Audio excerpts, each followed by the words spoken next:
Hello there! Welcome to the 71st episode of Split Focus, a film and TV podcast. My name is Simon Eady, and alongside me, I have my co-host and the alpha hype crow to the Spider-Man No Way Home murder of hype crows, Adrian Panther. How's it going, man? What was that? General Kenobi. That's my crow impersonation. General Kenobi, it goes quite well. How are you, man? I'm doing all right. I'm doing okay. I'm doing all right. That's cool, man. Yes. That's super cool. Yes. Incredible. Was that a good crow impersonation? No, that was awful. That's was fair. The worst crow impression. It sounded more like a raptor. Oh, don't even get me started, Simon. You know how good of a raptor I'm joking. noise I make. I'm joking. Your raptor sucks. Your raptor sucks. Okay. You know that's a lie. Show me. No. Show the audience. No, I don't want it. You're a coward. It doesn't come through on mic. You're scared. You're scared of what people might think. No. Because it's awful. That's why. It's good. I do it at work sometimes and people are like, oh my goodness, is there a raptor in here? They exclaim. And I say, no, that was just me. Run. Run, they say. Yeah. There's a seagull on the loose. You son of a gun. It sounds better. An injured seagull. No. It's coming for us. Yeah. Good stuff. Good stuff. Yeah, I feel like you have, you're talented in other areas. Let's just say that. Like what? Name my number one talent. That's not what we're talking about here. Okay? No. What Say we're talking it. about No, Adrian, you just said I'm talented in other areas. I'm calling you out. Name one of my talents? You're a good cook. You make delicious food. Okay, thanks. That's good enough. That's one of your talents. I'll take it. Thanks. You're welcome. You're welcome. And I'd like to now turn your attention to film and TV, Adrian. Okay. I don't know if you're ready for this on this film and TV podcast. Dude, I'm so ready. Excellent. All right. The first thing I want to talk about, just briefly, just a light topic here. Black Adam. Black Adam, starring Dwayne "The Rock" Johnson. Did you see that news that the producer had talked to?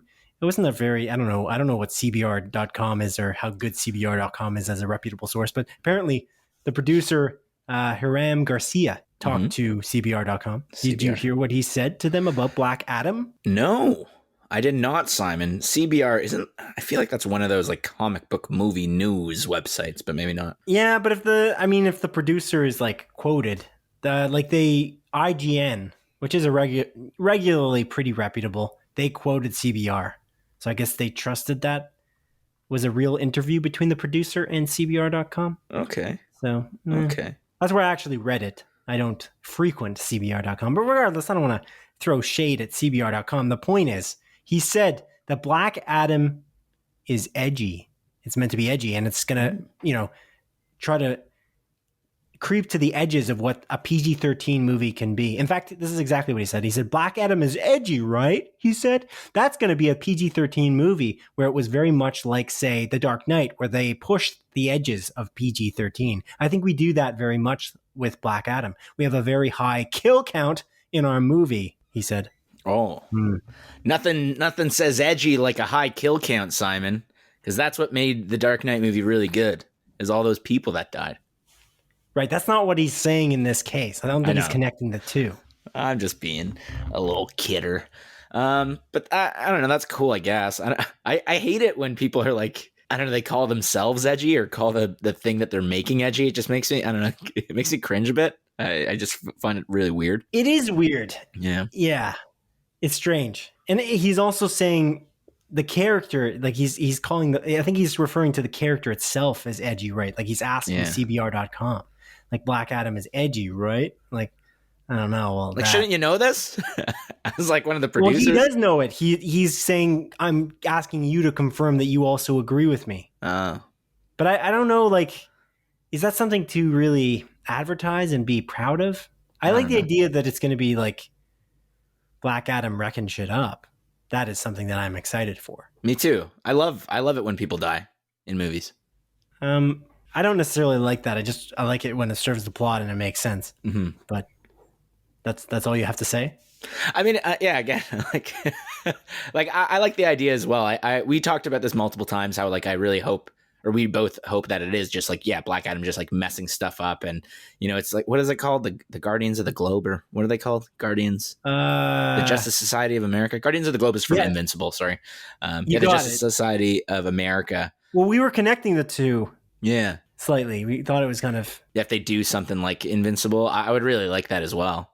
But yeah, I don't know. I mean, like, this doesn't do too much for me. Like, I'm curious about the Black Adam movie, but I wouldn't consider myself excited, you know? For the movie? You're not excited for it? Not really, no. I could take it or leave it. I see. I feel like you don't have enough perspective to really take it or leave it, because I don't think you know enough about it. Yeah, exactly. I feel like I don't know enough about it to really care as much now, but I feel like it could be really cool. It could be, and I'll watch it. Like, I'm definitely going to watch it when it releases, but I'm not in a rush. I still haven't seen Wonder Woman, the second Wonder Woman, where she wears gold. Neither have I. Yeah. Neither have I. Yeah, it's one that I kind of wanted to catch, but because of the poor reviews, I didn't watch it. Yeah. And it wasn't just the poor reviews, I should say, on Rotten Tomatoes, but I found that friends of mine who had watched it didn't love it, and I think that swayed my opinion as well. And I feel like we're going to talk a little bit about Rotten Tomatoes in a short while from now.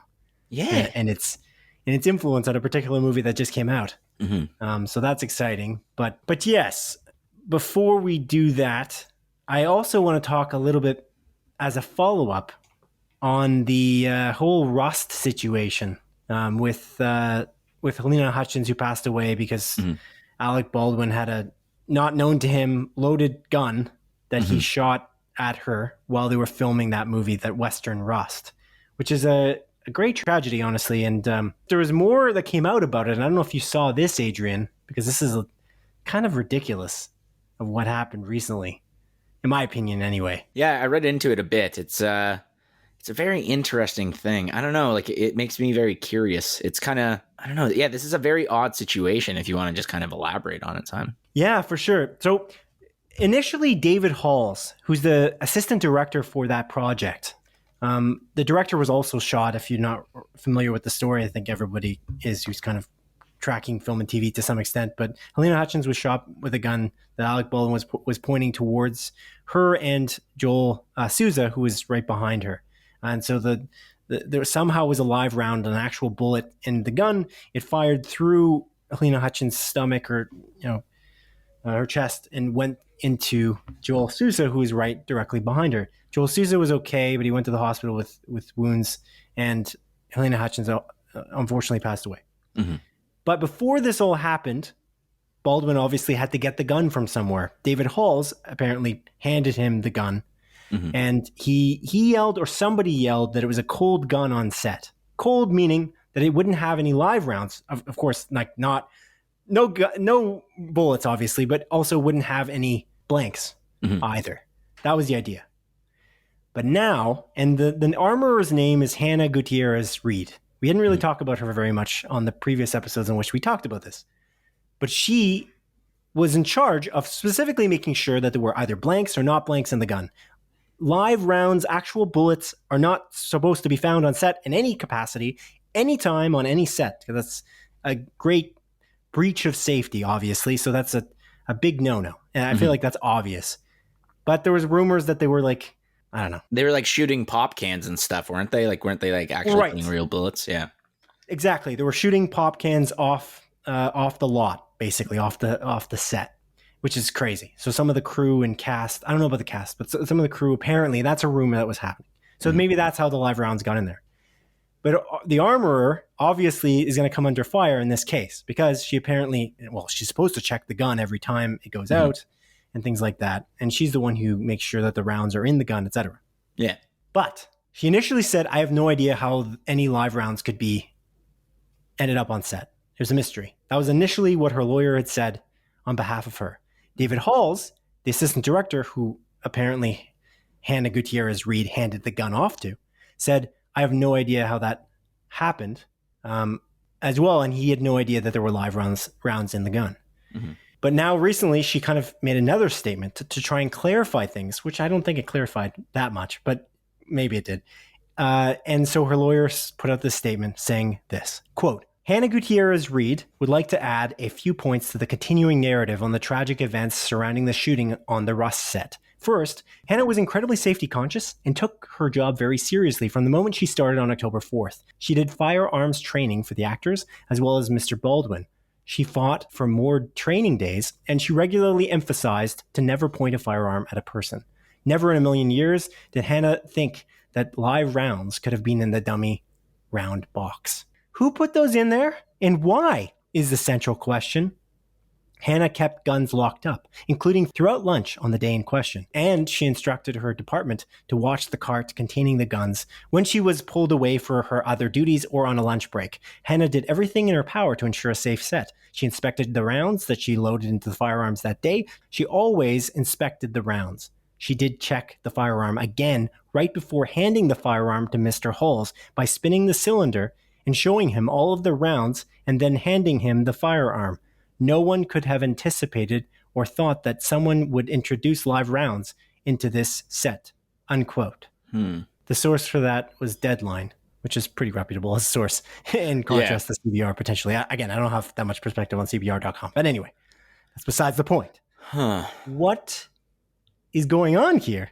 Because it looks to me like she's saying that David Halls put a live round in the gun. Am I crazy? No, that's literally what I feel like. It's almost like she's shifting the blame and saying that, I don't know, maybe this assistant director put a real bullet in this gun that Alec Baldwin then shot the cinematographer with. Like, it's wild. This is a very interesting story. And like, again, it's awful that this happened, but it doesn't take away from how wild this is getting. I don't know. I agree with you though. Like, it does sound like she is shifting the blame on Mr. Halls, that he did put the gun in there, or sorry, the bullet in there. It's wild. It's insane because I don't think that that's true at all. I think that's completely false, but I think that he's the one who's being looked at with the spotlight, and so is she. And I feel like this is how you make it so that you don't lose your job, or you never get to work again in Hollywood, or don't go to jail, or either way, I don't think like she deserves to work in Hollywood again, regardless. I feel like in terms of just this situation, but just in general, like the rumors coming out from this that people were using those guns to shoot pop cans and stuff like that. Like, your main job, like that is your sole purpose, is to ensure the safety on set. In regards to specifically the firearms. Exactly, yeah. And to put it bluntly, she failed big time. Yeah. Someone died because of her negligence. Yeah, exactly. Theoretically. Yeah, theoretically. And it doesn't matter. Like, I mean, who knows? Like, maybe she's telling the truth, and maybe this Mr. Halls guy is some psychopath that put in a real bullet into the gun, but that seems incredibly unlikely. And either way, she does not deserve to work in Hollywood. I'm going to just put that out there. That's my statement on this.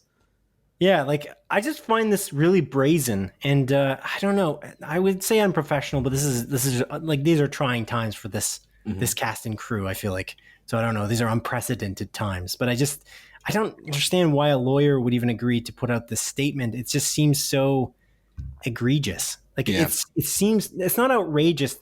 I mean, it could have happened, but it just seems like, why would you go to this length to explain it away like this? It's just like you're accusing somebody basically of they messed up, not me. And meanwhile, by the way, there's reported moments a couple days before or days before that there was literally stuntmen, like Alec Baldwin's stuntman actually fired off 2 blanks when the gun was reportedly cold. It was cold.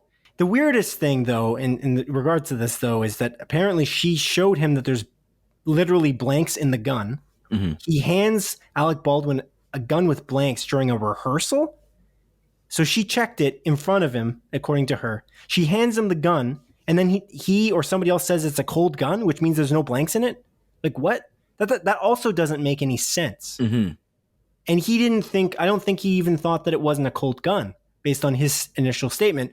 Or he's lying. I mean, it's possible. He's left less statements in the wild than apparently Hannah Gutierrez read at this point. But it's just, I don't understand. It just feels egregious to me. Like, it just feels very like brazen for somebody to put this kind of statement forward when really, again, based on multiple reports, it seems like this has been a problem on this set prior to this event happening, just not in such a crazy way. Yeah. So you do look at fault a little bit in that regard. So did you check it? She always checks it every time. She always inspects the rounds.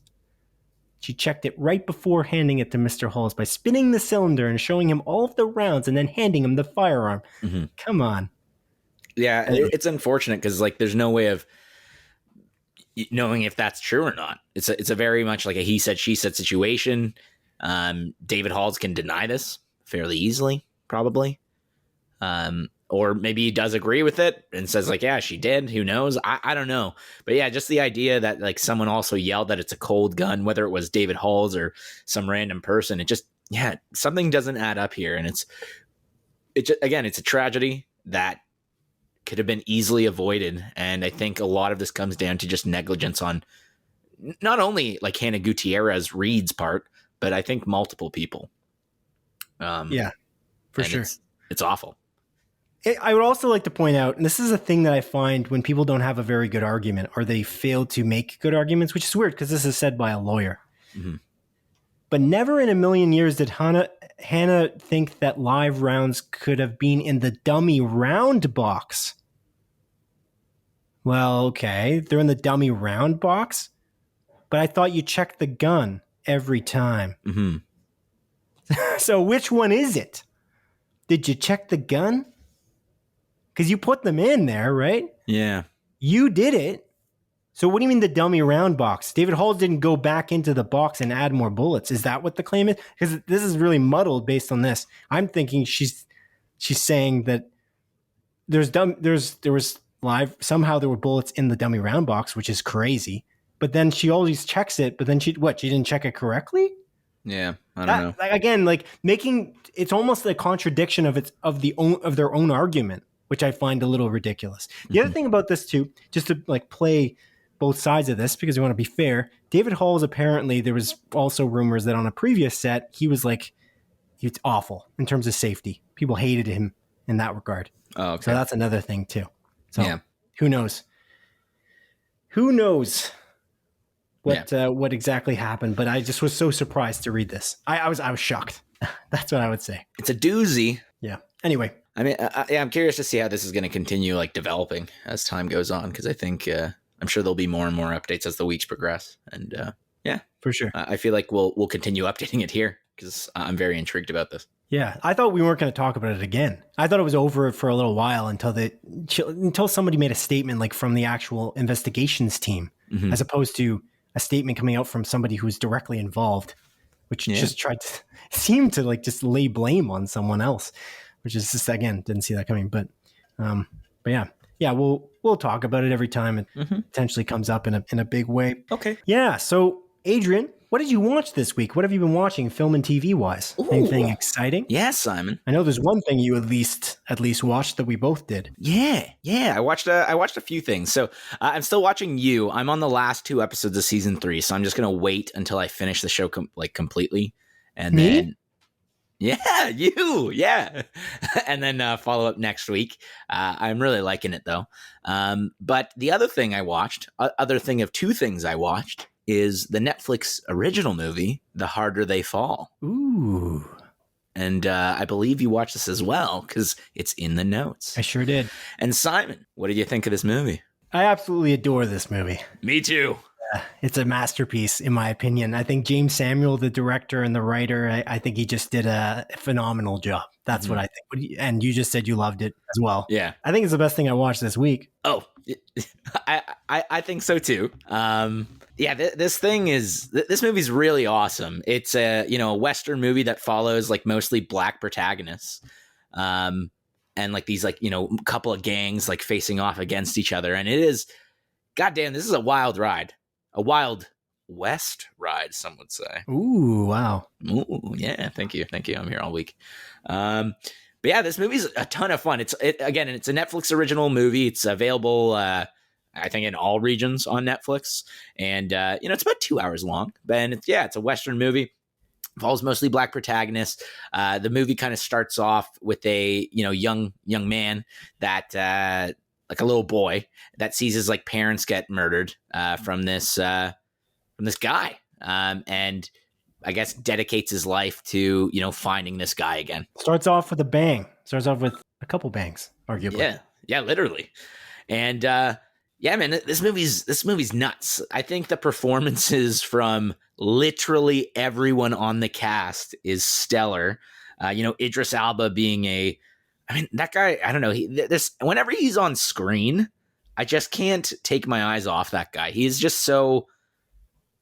a master at what he does. And I think, again, everyone else in the cast is also a master. Lakeith Stanfield, I absolutely adored in this movie. Jonathan Majors, of course.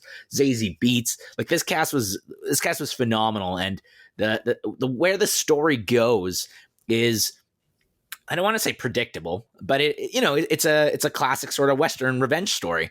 But it does so many interesting and unique things that I was honestly all in the entire time. I couldn't take my eyes off the screen. And it's really surprisingly funny too, which I was not expecting. And just a really fun movie. The music choices in this movie, top tier. It doesn't feel like a Western soundtrack, but it still fits incredibly well. And yeah, honestly, yeah, I really love this movie. I think this movie's freaking awesome. This is one of the best things I've watched all year. Not my favorite. I still love Dune, but it's definitely in my top 5 movies I watched this year, without a doubt. Yeah, no, it's amazing. Yeah, I would agree. The music, you beat me to it. I mention the music every time, but you mentioned it this time, which is cool. But yeah, the whole cast is unreal, and it is funny, and it's like it's incredibly stylized, which I'm very impressed with. Like the cinematography is amazing, and the choreography, like the gunplay and the combat choreography is just awesome. Yeah, it's so good throughout, and yeah, it's very gory and bloody as well. Like they didn't. It is. I feel like he didn't pull any punches in that regard. And it's got such an amazing cast, but he's not afraid to like let some of them go, like don't get too attached kind of thing. Like very much so. It's 2 gangs going head to head, and each of the gangs have like amazing actors attached to them. Like the Love Gang and the Buck Gang. So it's fantastic. And then Bass Reeves was really good too, by the way. I don't know if you mentioned, I don't think you just mentioned him, but Delroy Lindo. Yeah. Playing the Marshal, which, by the way, Bass Reeves was actually known as the Lone Ranger, like the real Lone Ranger that the story was based off. Oh. Did you know that? No, I did not know that. Bass Reeves is actually featured in Watchmen in the very beginning. The Lone Ranger is actually what the little kid is watching in that movie theater in the beginning of that show, like the very, very start. He's watching Bass Reeves as the Lone Ranger. That was kind of that film that he's watching, and that's kind of a neat idea that he's in this. Delroy Lindo plays Bass Reeves, who's not really called the Lone Ranger, but he's the Marshal in this, and he's also arguably the most badass in that he just one-shots everyone. Yeah.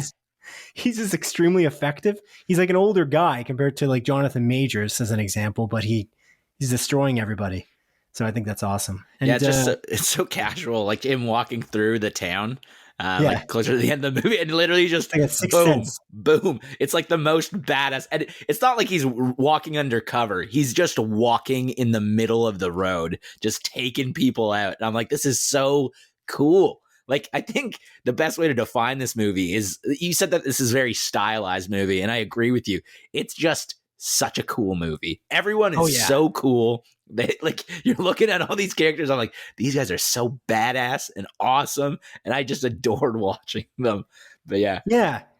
We talked about I don't know if it was last week, now I'm confused with our episodes, but maybe it was 2 weeks ago, Dune, about how it kind of like throws you into the world, and you're just thrown in, and just like Star Wars, kind of the first Star Wars in 1978 or whatever, 77. You're thrown in and you're like, whoa, this is a completely new thing. Everything's new to me. Not that this does that. It's a friggin' Western, but in a way it does that with the characters, and that each of these characters has their own backstories, and you can really feel that they are legitimately the characters that they are, and that they I don't know what it is about them, but they each seem so unique, despite the fact that they're all really cowboys in the same era. So it's not like they're that spectacular. But again, it's really cool, and I'm hoping for a sequel on this and I'm just hoping for anything that I'm kind of want to watch anything that Jeymes Samuel comes out with next, because his style of filmmaking is really good. I was looking into that a little bit to see what he's made, but he hasn't really made that much in terms of films. He's a musician. He's an artist in that way as well, and he's made a lot of music videos, which I can actually see like kind of in the framework of what this movie is. Even like the beginning of the movie, or not the very beginning, but a certain shot with the titling. I don't know if you recall. Yeah, it's just so well good. It's so well good. So well done with. It is so well good, baby. It's so well good, yeah. So well done with the slow motion and the freeze framing that happens with the titling for the film. It's man, there's just so many moments like that. There's we talked about this with like Breaking Bad or Better Call Saul, how there's very, very specifically, clearly thought out framed shots that worked really well in those shows, and that worked really well here. Like, for instance, doing a shot of above the characters moving through a train during like a train job. It's just so awesome. And the anticipation that they create behind the characters like Idris Elba, and that's actually in the trailer, but when they're breaking him out of like a prison cell on a train, there's that feeling of like, this guy is really something. Like, there's a lot of gravitas. There's always a lot of gravitas for anything that Idris Elba is a character. Anything he plays, he's pretty much, there's gravitas attached to him. But I feel like in this case, they just did it so well. And in terms of like the shot of him from behind coming out of that jail cell, it's just so daunting. It's fascinating. Again, it's just so beautifully shot. The dialogue is also really snappy. As you mentioned, it was funny. Yeah. And is like Heath Stanfield, for instance, like having that kind of standoff where they're kind of talking. He's talking with RJ Seiler at one point, RJ Seiler's character, Jim Beckworth. It's just, again, there was just a lot of tension there. And yeah, like every one of these characters just felt really fleshed out, even though there were a lot of them. Like, there's a lot of these characters. Yeah, that's Regina King and Zazie Beetz dynamic. So awesome. So awesome. Yeah. I was just going to say, like, on the topic of, like, this movie is only 2 hours and 20 minutes. Like, it's I mean, I guess it's long, like when you think about it like that, but they play with so many characters, and every single one of them is so well developed and feel so three-dimensional and unique in their own way. And again, that dynamic between Zazie Beetz and Regina King's character is so good. It's so good. I love it. There's one scene in particular that's just so tense, where it's almost like an interrogation scene, where I was just like, oh man, like, again, Regina King's delivery throughout that is just phenomenal, man. Again, everyone in this movie just does such a great job. Indeed. And Jonathan Majors, I'm just so excited to see what he's going to do next. Like, honestly, I just think that he's so confident in all of his delivery, and there's something about his character that's very endearing. Like, I don't know. You kind of feel you can relate to him, even though they're all outlaws in this entire movie. They're pretty much all bad dudes, but no one's particularly a good person. Like, they've all done bad things, but I feel like with Jonathan Majors' character, Nat Love, you can kind of sympathize with him, because you know why he's on this, like, I guess, murder spree, or like why he's doing these bad things. And they even like kind of talk about him almost being like a Robin Hood type, Robin Hood. Yeah. So well, good Robin Hood. Yeah, that's right. And him being kind of like a Robin Hood type character, and just, having a very specific code, doesn't kill just random civilians or anything like that. Doesn't really rob banks, just, takes money from other cowboys, which I really liked. Yeah, I think it's really cool. Yeah, the mention of the music too, in terms of the, like, even the sound mixing, the sound editing, I feel like it was all done extremely well. And like, it was rocking my sound system in a way that I feel like a lot of movies don't take advantage of, maybe. It's strange, but there's a lot of bassy music in it. And I was like, should I have watched this in a movie theater? Like, am I missing out? Because it really is sound designed. Like, the sound editing and mixing overall for everything, the soundtrack, all of the sound, I'm so impressed with it.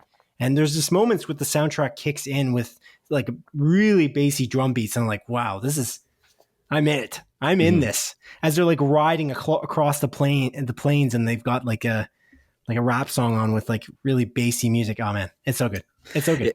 It is. And I agree with you. Like, I watching it at home, like, I don't have as good of a sound system as you do, but it did really it made my room shake. And I kept on thinking the one thing I didn't like about the movie is that I didn't watch it in theaters. So it's nothing about the movie itself. I just wish I watched this on a huge screen in a theater and had that like in like an ultra AVX theater and had that like just roaring in my ears because it's so good. And like you said, the sound design, not only with the music, but just, the sound mixing and everything is really well done. And just like the way the gunshots go off randomly. And it's shocking. It's shocking and awesome. I really love this movie. I can't recommend this movie enough. I think it's well worth watching. You have a Netflix subscription. There's really no reason to watch it. And the entire time I was watching, I was like, man, I really want to play Red Dead Redemption. I know. That's what I was going to say too next, which is basically this movie just encompasses everything that a Western is in a way. And it does it in such an incredible style. And it's just fun to watch like all the way through. And one more thing to mention. I just love the reference to the White Town. I thought that was hilarious. Dude, I lost it when that happened. It's really funny. Wow. And it's so clever. Like what they do in that scene in particular. I thought it was genius, like genuinely genius. Yeah. No, that's the weird thing about that is that right after we watched this movie, where I watched this movie with my girlfriend, I played Red Dead Redemption. I was like, I'm really feeling Red Dead Redemption now. So like that's a PlayStation game, Xbox game, just for you PC individuals who don't play video games out there. Apologies to Kenneth Stadelbauer for talking about video games. Exactly. I apologize as well. But yeah. Oh, fantastic. Incredible. Do I recommend it? Heck yes. Heck yes. Cool. All right, Adrian. What was the other thing you watched this week? I'd imagine I know what it is, but I'd like you to tell the audience. Guess, Simon. I want you to guess. I know what it is. It's literally written here in front of my face. It's Eternals, you bozo. It's the new Marvel Cinematic Universe movie, Eternals, that released in theaters. Wow, incredible. Yeah. And I'm curious to hear what you think about this, Simon, because it's not being reviewed well. At the time that we are recording this, it is currently sitting at a 48% on Rotten Tomatoes with an 84% audience score. And I'm curious to see where you lie on this, because I've made up my mind. I know where I lie on this. Where do you lie on this? Yes. I enjoyed it quite a bit. It's quite good in my opinion. I think it's awesome. And I don't understand the reviews. They don't make a lot of sense to me in this case, but I'm wondering if you're going to say the opposite. So what was your opinion? No, I'm with you, Simon, as well. I'm very confused as to why it's being reviewed so poorly. I really liked it. I thought this was a really good movie. Not the best thing I watched this week. I think The Harder They Fall is a stellar movie. But I think Eternals is a pretty good movie. Not the top of the MCU, but definitely not at the bottom. It's very different from everything that has come before it. It's a very unique vision. And I think what Chloe Zhao has done with this, I really liked it, honestly. I think this movie does have its flaws, a good chunk of flaws, honestly, in the movie itself. Where I was like, I don't really like this choice, or I think most notably, me and CGI, Simon. I think most notably the CGI in a lot of this movie is very poor, but at the same time, so much of the CGI is really good. It's like, I think this movie has some of the most inconsistent CGI of any movie I've ever seen. And it really threw me off multiple times. I'm very nitpicky about that stuff. You know this, but like for me, I was like, what? Like, because I think the creature designs of the deviants in particular are fantastic. And they look genuinely amazing all throughout the film. But there's a few things that just seem so out of place. There's a scene in particular with like an airplane flying by, which just looked awful. Like there's a video game just came out, Microsoft Flight Simulator. It just came out. And I was like, Microsoft Flight Simulator literally looks better than this huge budget movie. And that's a video game that you can just control on the fly. And it was very, apologies again, by the way. But yeah, I don't know. There's quite a few scenes where I was just kind of shocked at how bad it looked, when most of the movie, I think, is pretty good in terms of its, again, designs and how like the superpowers worked and stuff like that. But again, I think I'm on the audience score side for sure. I think it is a much better movie than the critics are saying, and I do agree with you. I don't really see the criticisms that the critics are putting out. I just can't agree with most of them. I don't know about you. Yeah. So my opinion on that, and I just want to talk briefly about your CG criticisms, just because I have to. There's only one scene in which it was the most outrageous CG I've seen in a movie in 20, I feel like the 20, I don't know, even like from 2016 onward. I would say it's so bad, and we're not going to talk about that here because it's a spoiler, and we'll talk about that in a closer look episode that we're going to launch probably Wednesday of this week. So that's the plan, anyways, and that will go into more of the spoiler heavy stuff, just because I don't know. It's easy to spoil this movie, and we don't want to do that on a regular podcast episode, as we've explained many times on our regular episodes of Split Focus Film and TV Podcast. But that's the only thing that really stood out to me in terms of CG. My thought in terms of critics, and this is the thing I kind of thought before we watched it, and I kind of told you this, or my Jimmy sent you a message. I don't know if you remember getting it because you don't love Jimmy, our audio-visual technician, because we don't talk outside this podcast, so we can't talk about it. Right. Never have. Talk to Jimmy or talk to me? You. Outside this podcast. Okay. So you might have remembered getting a message from Jimmy about this, but I had this belief that the critics were conflicted, that they couldn't consolidate the two concepts of Chloe Zhao, the director of Nomadland, who won Best Director for Nomadland, making a Marvel movie, which has its flavoring that you can never really shake off. And some directors kind of mesh with that really well, and that they kind of already have that flavoring in their movies. And I would maybe point out Taika Waititi. Yeah, exactly. I think that he kind of already has a very humor-filled. He's a comedy director, so it's like, you know, you're gonna get something comedy-filled in a movie in the Marvel Cinematic Universe by Taika Waititi. In this case, she's a drama director who made a very, very, I wouldn't say unfunny. There's some funny moments in Nomadland, but it's pretty serious. It's got very serious tones throughout, and it's a very, very distinct tone. She knew exactly what she was doing, and it's kind of, you know, it's kind of down. It was a bit of a downer when I watched it, but it's a great movie, and it's obvious why it won Best Picture, as I think you would agree, Adrian. Yeah, like I think I said in my review, I was like, it feels like a boring movie, but you couldn't take your eyes off the screen. Like, it's still interesting, although it's like not much happens. It's really just like over the course of a year, you're following some nomads. Nomadland, amazing, but different. That's for sure. I think that these critics, and I read a lot of these reviews, and I can tell based on what they're saying that they just can't consolidate those two things. Like, they can't think, oh, how is Chloe Zhao going to make a Marvel movie? And they wanted something either really slow and exactly what Chloe Zhao would do every time, or they wanted a Marvel movie which was really funny and lighthearted, like Shang-Chi and the Legend of the Ten Rings. They can't make up their mind, and that's what it looks like constantly.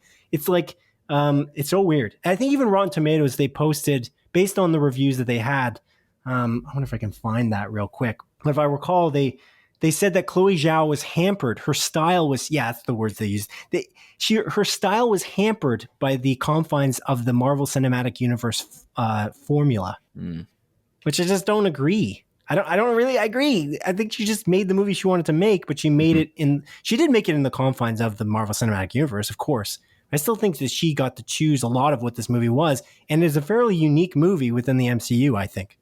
I would make the argument that it's probably the most unique. It doesn't feel like anything that has come before it whatsoever. Like, it's very... I feel like Marvel has slowly gone into a territory where almost every movie is like a comedy. It's very witty. Like, every character is just, you know, doing quip after quip, and it's incredibly witty, and there's so many laughs sprinkled throughout every single MCU movie, even the more serious ones like Captain America Winter Soldier as an example. Maybe not as much as that one, but like, I feel like Eternals doesn't go down that route. It's not a comedy. There are quite a few funny scenes, but this is a far more drama-filled family dynamic movie that's very dire and kind of depressing throughout it.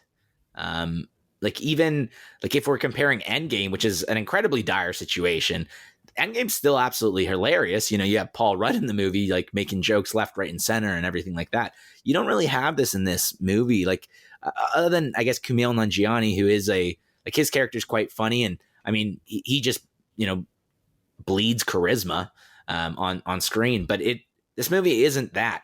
It's tonally incredibly different from everything else. And I think it keeps its tone pretty intact. And I agree. There's other reviews that were claiming that the pacing is off because of the flashbacks, but I think the flashbacks are the best part of the movie. This movie jumps around because these Eternals have been on Earth for hundreds of thousands of years, kind of throughout humanity. And one of my favorite things is the way they jump back in time and they tell that story. It's an epic. It's truly an epic that's traveling through time. And I just love the fact that they went to like World War II, like the Babylonian times. Like they went like, so far back. And I think that that's the coolest thing about the movie. It's so well done in that regard. And I wish there was actually more flashbacks. That's my criticism. I agree. I kind of wish there was more at times because that's the most interesting part. It's cool how Chloe Zhao took the things from the present and made them relate to the things that these Eternals who have lived for so long have learned in the past. And these teachings that they kind of learned by living so many years, this experience, the life experience, was pushed forward in a real way to determine their actions in the present day when a real kind of shit hitting the fan event is happening. And I think that was, again, really, really well done. I don't know. There's not a lot that I hated, to be honest, except for maybe the ending. Not that the ending is bad and on the whole, but I felt like, I don't know if you agree with this, but the way it ends, it felt like it ended 3-4 times. And I'm like, come on. I do agree with you. There's one thing in particular that, again, we'll dive into the closer look that I genuinely hated, and I hate this trope in like so many movies. But yeah, like the ending, I think, is one of the weakest parts of it, for sure. Not that it's not like the ending. It's not that the ending is bad, in my opinion. It's more so that it has a few, and it's like, but why are you doing that? It's almost like they had end credit scenes before the end credits. Yeah, no, I agree with you completely. Why did you do this like this? It's like you're already directing a Marvel movie. Yeah, they just put them after. Yeah, I agree 100% with that, because the actual ending of the movie feels like an end credit scene to a regular MCU movie. Right. Yeah, 100%. I get that it was really important, so I can see why it was before the credits. But I just think that was the weakest part to me. And actually, it's funny, and it had to do this, but Return of the King. I don't know if you remember Return of the King, but that's something that Return of the King did, actually. It felt like it ended or was going to end multiple times, and it didn't because it needed to wrap up the rest of the actual book, Return of the King, by J.R.R. Tolkien. So it's like you couldn't, I don't know, do you remember that? Or do you recall that? Or do you believe that? No, I don't really recall it. I'll be honest with you, Simon. My memory of Lord of the Rings is very hazy. It's like 30 minutes. I feel like it was like 30 minutes. It felt like the movie was going to end like multiple times. And I was like, no, it's not done yet. Which is fine because it's an amazing movie. In fact, it won Best Picture. So what am I talking about, you know? But yeah, anyways, that's my major criticism of Eternals. Other than that, I don't dislike it in many ways. Like, again, it's shocking when you see a movie this badly reviewed. Even the positive reviews, if you look through them, the ones that are actually giving you a score, they're like 3 out of 5. Like, they're not like giving it like hey, this is amazing. Yeah. So like the average score, if you were to average all the critics, because Rotten Tomatoes is not an average, it's did you like it, did you not, and then averaging the ones and zeros. In this case, if you averaged out the scores of each of these reviewers instead, I'm wondering if it would just be a 60 as an example. Like it wouldn't. I don't think it would blow any Marvel movie out of the water. But again, it's crazy that this is the least reviewed. This is the worst reviewed Marvel movie, considering there's movies like Iron Man 2 and Iron Man 3, which I think is a worse movie. Or Thor: The Dark Thor. Thor: The Dark World is the most forgettable movie in the Marvel Cinematic Universe, I think. And it's reviewed higher. It's a 60% or something. But why? I think it's like 66 or something like that. It's like it has nothing to say. That's the other thing about this movie is it feels so insightful. Like it seems like there's a lot being said here. It's poignant in a lot of ways. It feels like there's a lot of gravitas behind all these characters. I love the cast. I mean, what is there not to love? The other criticism I saw in the critics' reviews is this movie, each of the characters didn't have enough screen time. And I also kind of disagree with that. I kind of feel like she did such a great job actually balancing this crazy cast as this huge Angelina Jolie, Kumail Nanjiani, Gemma Chan. like Richard Madden, Kit Harington. Mm-hmm. It's crazy. It is. Yeah. It is wild. Yeah. Yeah. I loved it, to be honest. Yeah. Not better than The Harder They Fall. I agree with you on that for sure. I think The Harder They Fall is the best thing I watched this week, but I really did like it. And Me too. I lowered my expectations because of the reviewers who really didn't love it, apparently. Yeah, I think this movie was like a very pleasant surprise going in with like, yeah, again, all those negative reviews. I was like, I honestly, like the more the score went down, the more intrigued I was. And I was like, am I not gonna like this? Is this gonna be like the first MCU movie where I'm gonna be like, this sucked? But yeah, again, I was pleasantly surprised.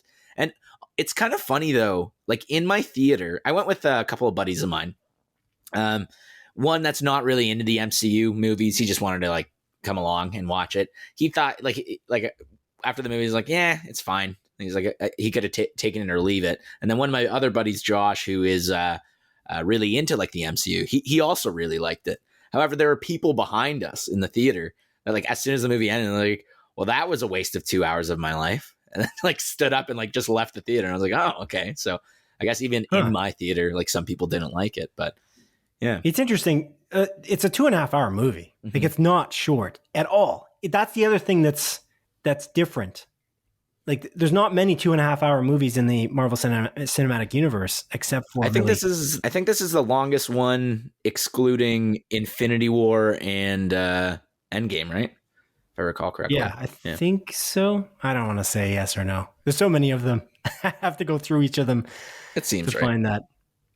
But I do wonder. I always wonder this because this is something that happens when you're in a theater full of people and someone's snickering behind you. They don't like the movie. Sometimes the crowd turns, and it happens with this. I feel like in anything really, a theater play or I don't know, a comedy special, whatever it may be. Somebody's behind you or they're in the theater and there's like people like kind of, you can see that they're fidgeting. They're not liking it. The crowd can turn. My audience, I feel like the 7:00 audience in the Guelph Cineplex, they enjoyed it. I don't think that they disliked it at all. In fact, there's people laughing out loud. There was nothing to indicate that anybody disliked it. Mm-hmm. But I do wonder also, like it comes out and the critics hate it. So are people reading the reviews and kind of ready to hate it? And then they hear someone snickering behind them and then now they're also upset because the movie's a waste of time. I don't know. It does change for sure. I do think that you watch something in a room by yourself, you're not sitting next to someone else that you know and care about their opinion. That changes your perspective on what the movie, sometimes it doesn't always, but it can change your perspective on how you like a movie. It's one of the reasons I love going to the theater because I enjoy the psychological response of the people around me. I think that that's really cool too. But yeah, again, I'll never forget that Endgame experience. Like that was one of the greatest movie experiences, one of the greatest experiences of my entire life, honestly. That I think back so fondly of the screams in the theater when specific things happened. And yeah, I definitely agree with you. That's why I love that theater going experience. It's unforgettable. Indeed. Yeah. Indeed. Okay. So you'd recommend Eternals to the average fan? 100%. I don't know what's going on. Yeah, it is strange in that we don't always see eye to eye with the critics. It's not a thing that we do anyway. Because with the movie we talk about every week, without a doubt, is Batman versus Superman: Dawn of Justice. Yeah, so it's funny. We love that movie. Yeah, so it's funny because I wanted to kind of bring this up. This movie kind of reminds me of Batman v Superman, not necessarily the plot or how anything happens, but I was sitting there thinking like, this is another Batman v Superman situation. It's like, I'm really liking this. And people like, it's a flawed movie, like to a certain extent, like there are things I could pick apart, but I'm really enjoying it for what it is. And it's unique and different. And like, there's nothing really like it that has come before it. And yeah, I was actually sitting there and that's what I told my buddy Josh after the movie finished. I was like, this kind of reminded me of the Batman v Superman situation. It travels through time in such a apt way that again, it's so epic in that scope.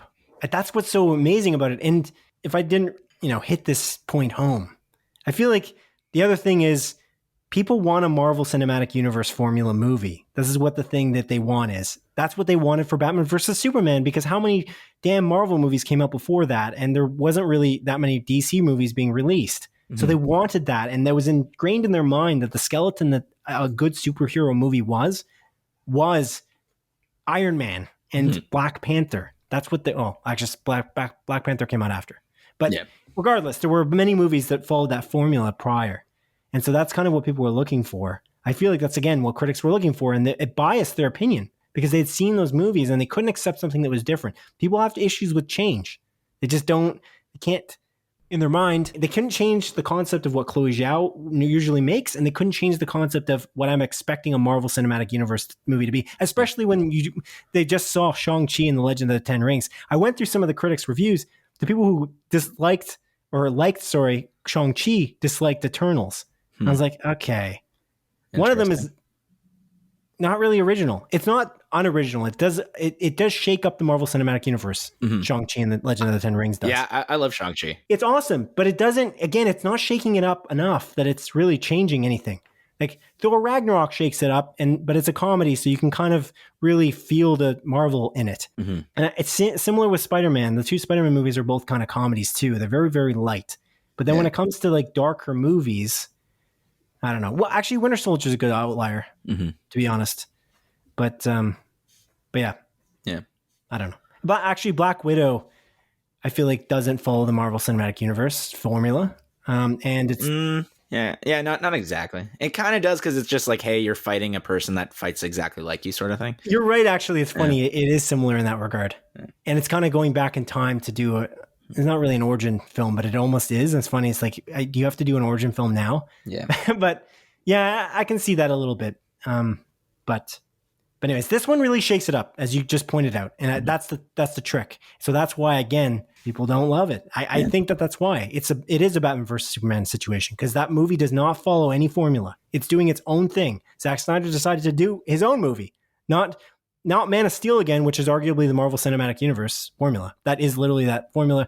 But I guess minus the humor. I feel like Man of Steel isn't that funny. But Wonder Woman follows that exact formula. It's what, a 90% or 88% on Rotten Tomatoes? Yeah.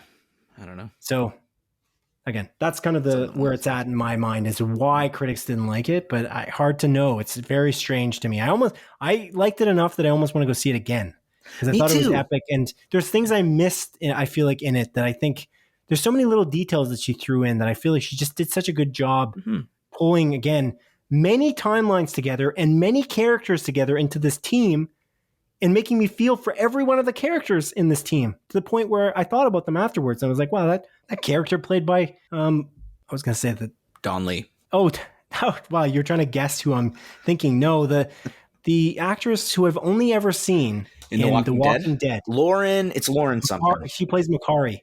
It is Lauren. I can't remember. She did a great job. Yeah. There's so many of them. They all did a great job. Lauren Ridloff. Okay, I should remember that name, because she's been in more stuff lately. That's the last thing I forgot to say.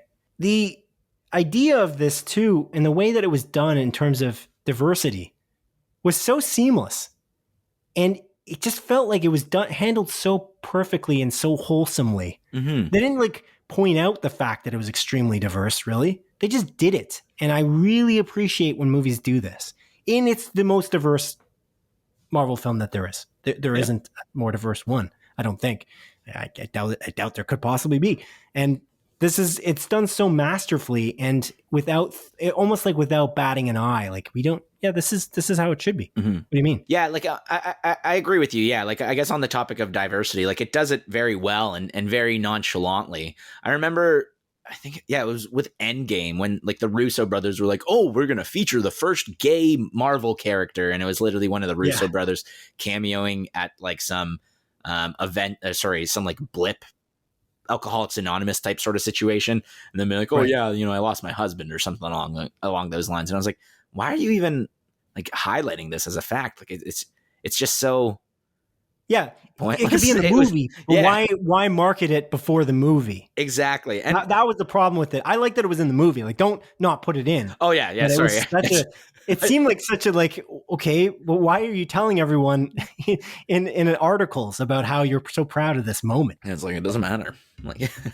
It was a weird thing to market. I do agree with you. But yeah, this does do diversity incredibly well without it feeling, Like, people are going to complain regardless and be like, the diversity just being shoved down our throats. This is super lame, blah, blah, blah. But again, I think it's a good thing. I like having a diverse cast of characters, and I think it really benefits this movie and, the characters and the development of these characters throughout the film. And I really do like this. I think this movie's great. I think this movie's really good, actually. I think we were going with that as well, like the talk of like the Russo brothers thing with Endgame. Was the fact that Eternals was banned in multiple countries. You know about that, right? Because it features the first gay superhero in the Marvel Cinematic Universe. Oh yeah, like a bunch of like Middle Eastern countries, like Saudi Arabia and shit like that. Yeah, they banned it at like the 11th hour, which is insane. I couldn't believe they banned it at this point. Like, you'd think that they would have just not had it happen, because I think it was already advertised like months and months back that this was going to happen. So I don't know, pay attention before you ban it. And you literally have like hundreds of theaters ready to go. Like, that's what I heard. Like, they were still selling tickets when they banned it. They still had them on the websites of these theater chains. Yeah. I can't believe that like some countries still are like that. It's fucking so bad. It's ridiculous. Yeah. It's unbelievable. It's unreal. Anyway. So yeah. Do I recommend it? Heck yes. Again. But But don't be in it to just watch a Marvel Cinematic Universe movie. That's not why you should be. Well, you do want to watch a Marvel Cinematic Universe movie. That's why you would go see this. But at the same time, that's not all it is. Like, it changes up the formula, and that's a good thing. Why we want to have the same thing every time. That's my 2 cents on it. It's more like 5 cents. We talked about this for a bit. Yeah. Okay. Cool. All right, Adrian. Let's move on now to the news, shall we? Okay. Let's begin with a small collection of more focused stories that have been particularly pertinent this week. Number 1. According to publication The Hollywood Reporter, Super Mario Bros. Voice actor and Jurassic World action star Chris Pratt has been cast as Garfield the cat in the upcoming Sony Pictures animated Garfield movie. The Emperor's New Groove director, Mark Dindal, is set to direct, while Finding Nemo's screenwriter, David Reynolds, has been hired on to pen the script. Original Garfield comic creator Jim Davis is also set to executive produce the upcoming film. Garfield's latest stint in theaters was the live-action Garfield film with Bill Murray playing a CG animated, Monday-hating Garfield. What a great movie that was, wasn't it, Simon? Sorry, did you watch that movie? Many years ago. Oh, I never saw it. It's not good. I was joking. Oh, okay. It's not a good movie. Yeah. Good to know. But I imagine Bill Murray's a good choice to play Garfield, though. Mm-hmm. I can see that as pretty iconic. I've always pictured Garfield as a very sleepy voice. And Chris Pratt actually fits this bill. It's funny. But I know that you picked this story because you pick our 3 stories because of the fact that Chris Pratt was recently cast as Super Mario. So what do you think about this casting, Adrian? What do you think about Chris Pratt being cast as Garfield? It's ridiculous. Again, Chris Pratt is just being cast in everything at this point. It's kind of funny. It's going to be like a running joke, and I can kind of see it. I think this fits way better than him playing Mario, but yeah, it seems weird still. I'm just like, really? Like, he's playing these 2 iconic characters just back to back so quickly announced. It just seems odd. And I don't know. I feel bad for voice actors out there, that people that, specifically do voice acting. It's like, Chris Pratt's taking all your roles. It's funny because, this might be in the montage, but that Adi Shankar, he was talking about, his upcoming Devil May Cry TV series that I think is supposed to be a Netflix original series. And during an interview, he specifically said that Chris Pratt is not going to play or voice any of the characters in the show, which I found pretty funny. I don't know. It gave me a good chuckle. When it comes to these types of big blockbuster films for animated features, though, honestly, most of the time it is big name Hollywood actors. Like, you don't find that their voice over actors specifically are cast in these roles. Yeah. Like, for TV shows and things like that, yeah, you can have that. But like a Garfield movie, when they're trying to really make the big bucks from Sony Pictures, I think that. Yeah, I don't think this is that shocking. Yeah. I think the Super Mario Brothers one is shocking because I have no proof in any capacity that Chris Pratt can pull that off.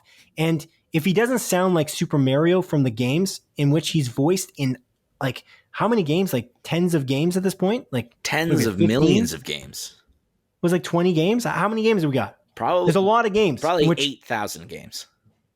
I don't think so. But you know what I'm saying. Yeah. Charles Martinet has played Mario in many, many video games for Nintendo. Why the heck was Chris Pratt cast in this role? It doesn't make any sense because the voice is iconic. Mm-hmm. So what can he possibly bring to the role that will not taint this concept? That's a weird It's one. already established. It's an animated movie. So what are you doing? Mm-hmm. Garfield has had many different voice actors in the past, so I'm not actually as offended. I'm not offended at all by this. It's actually, it's like, okay, cool. Yeah. If this was just announced and the Super Mario Brothers thing wasn't, I would have been like, okay, cool. The only reason it's kind of funny is because of the Super Mario Brothers thing. Exactly.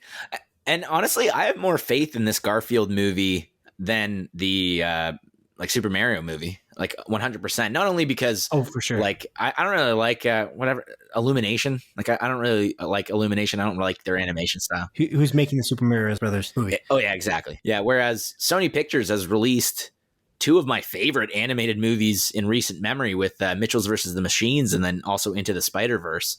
And then having, you know, Mark Dindal like direct, who made Emperor's New Groove, which is an awesome movie. Cusco's Poison. The poison for Cusco. What is it? Like the poison chosen especially to kill Cusco. Like I love that.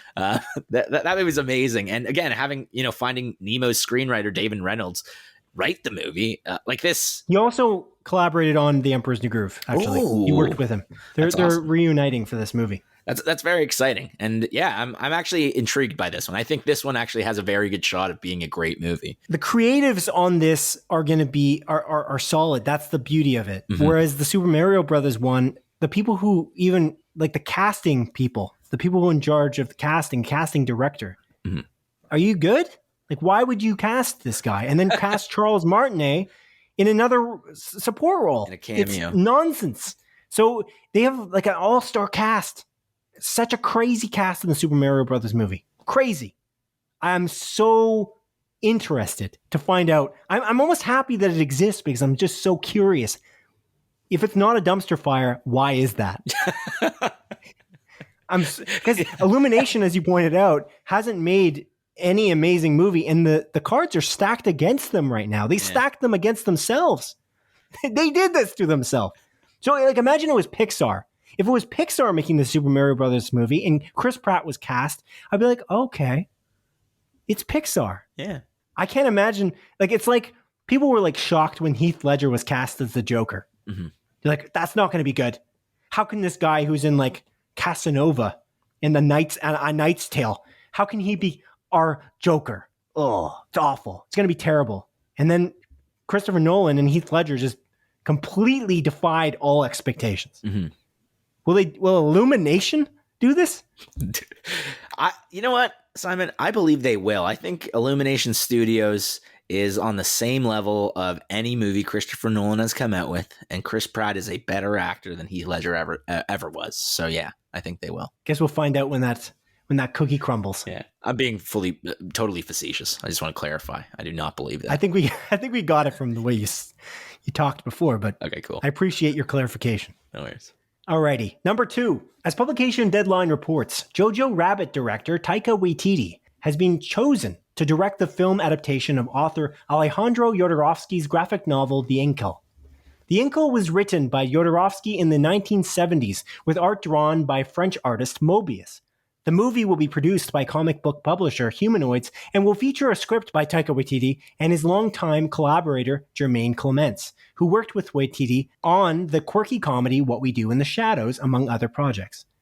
This particular science fiction space opera follows a private detective named John DeFool, whose life is altered enormously when he finds a mysterious coveted artifact known as the Incal that places DeFool on a path to attempting to save the universe. Oh. Alejandro Jodorowsky seemed quite confident in Waititi as the choice for director when he said, quote, "When Humanoid CEO Fabrice Geiger introduced me to Taika Waititi's work, it became obvious to me that he was the one. I fully trust Taika's creativity to give the Incal a stunning take, intimate and at the same time of cosmic proportions," unquote. Mm. Adrian, I don't know of you having read this comic, but if you have, let me know. What are you thinking about this news I do know that you enjoy the work of Taika Waititi, though. I do indeed, Simon. So I've never read this graphic novel. I looked into it briefly, and it seems like a really cool premise.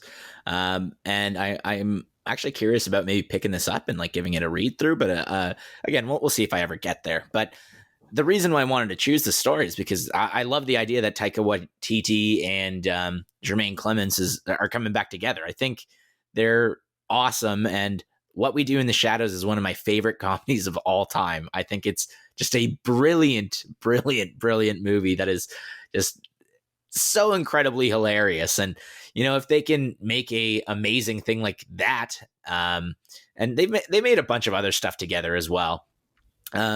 I think this is just a match made in heaven, obviously. And if the, what's the gentleman's name? Alejandro Jodorowsky, if he's confident in these two and it's his source material, I can't imagine this being anything less than good.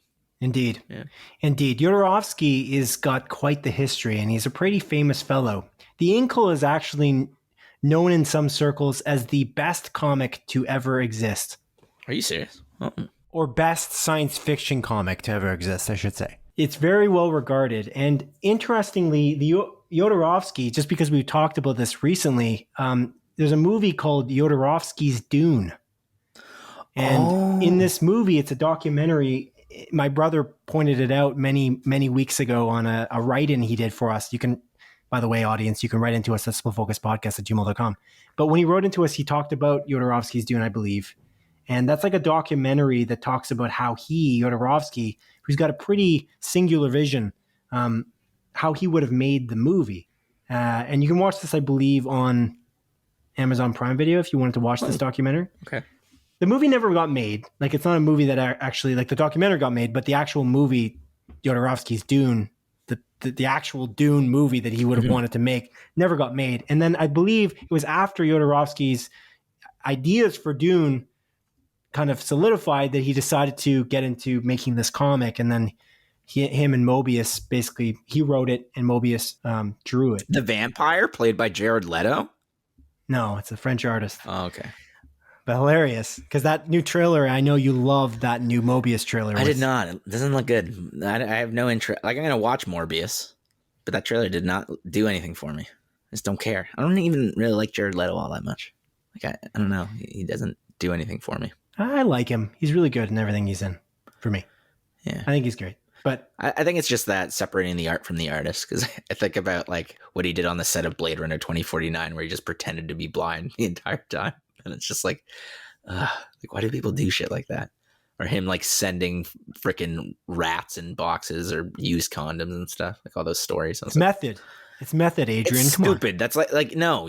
Again, I've mentioned this before. If you do that in any other work environment, if I went into work and gave someone a box with a rat in it, I would be fired. If I came into work and threw a used condom on a table or something, I would be fired. I just don't understand how this man. Anyways, doesn't matter. I'm not going to go off on it. It's ridiculous. Cool. But I'm interested in this movie, and I'll probably check out this comic book or this graphic novel. It's considered one of the best ones ever written. This Jodorowsky yeah, guy, in some sort. I mean, that's everyone thinks that about everything. Yeah, fair enough. Take that with a grain of salt, but it is a very well regarded comic, and I love to see his name, like Alejandro Jodorowsky, come up right now, just because we just talked about Dune by Denis Villeneuve, and I think it's such a funny thing that it came up like this. Did you watch the video, by the way, that was released with Taika Waititi being announced as the director for this? Oh no, I didn't know there was a video. Yeah, there was a video, and that's kind of what I when I was researching for this, it was released, I think, on Taika Waititi's social media pages, but it was also released like on their website for the Incal, and it's cool. I just I respect this idea that Alejandro Jodorowsky chose Taika because he's so talented, and he sees that Taika would do something really good with this, because as Jodorowsky, the 92-year-old Jodorowsky, points out in the video, I believe it was in the video, my brain's fuzzy because I watched a few things about this particular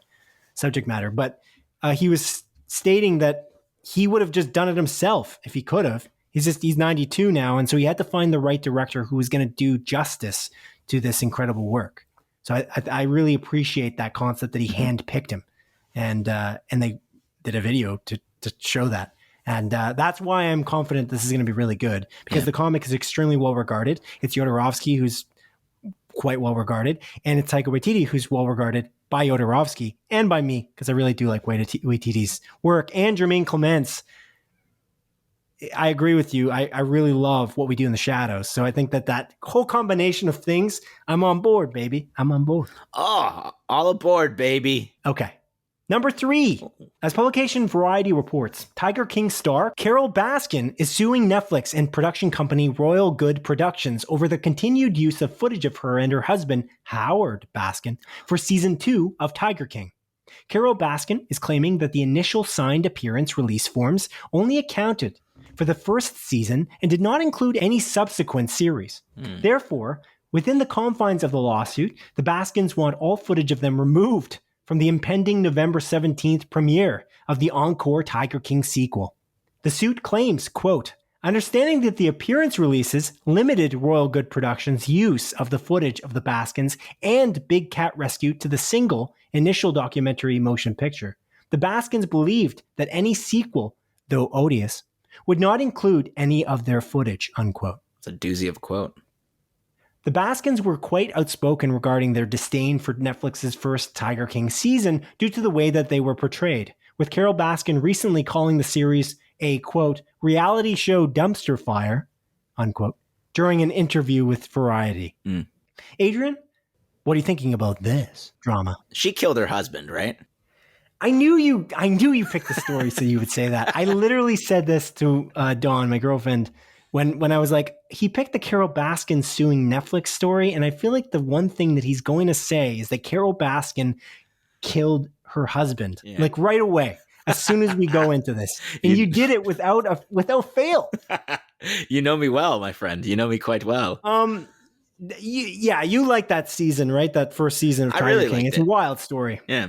It's a crazy thing that it takes that turn. I didn't think that they were going to go down that road of really focusing on whether Carole Baskin had actually killed her husband, because it's something that Joe Exotic says repeatedly, but you don't know that there is a lot of merit potentially behind that theory.